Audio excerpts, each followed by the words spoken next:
பாருங்க, ரெஸ்பான்சிபிலிட்டியா ஒரு பேரண்ட்ஸும் தான் பையனுக்கும், பொண்ணுக்கும் உள்ள கனவுகளையும், அவங்களோட ஸ்கில் டெவலப்மெண்ட்டுக்கு அவங்க என்னென்ன கஷ்டங்கள் பட்டு, அந்த பசங்கள நல்ல வழிக்கு கொண்டு வரணும். அவங்களோட பிரெயின் ஆக்டிவிட்டியா இருக்கட்டும். ஒரு ஸ்கில் டெவலப்மெண்ட் தாங்க இந்த மாரி செஸ்ஸு.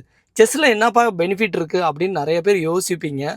ஆனா செஸ்ல கான்சன்ட்ரேஷன் ஒரு விஷயத்த கவனமா அதுல ஒரு ராஜா, ராணி எப்படி போணும், வரணும், ரூல்ஸ், ரெகுலேஷன் இது எல்லாத்தையுமே தெரிஞ்சுக்கிட்டு செஸ் விளையாடும்போது அவங்க பிரெயின் டெவலப்மெண்ட்டுக்கு ஒரு யூஸ்ஃபுல்லான ஒரு விஷயம்.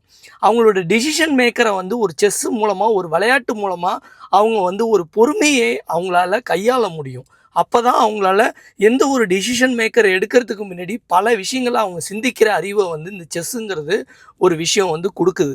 அதனால ஒரு பசங்களுக்கும் நீங்க ஸ்கில் எது அவங்க இன்ட்ரெஸ்ட்டோ, அந்த ஃபாதர், மதர் இன்ட்ரெஸ்டான உள்ள பசங்களுக்கு சரியான விஷயத்துக்கு நம்ம அவங்க ரெஸ்பான்சிபிலிட்டியா அந்த பேரண்ட்ஸ் பசங்கள நல்லா டெவலப் பண்ண வேண்டிய கட்டாய சூழ்நிலையில இன்னைக்கு இருக்கோம்.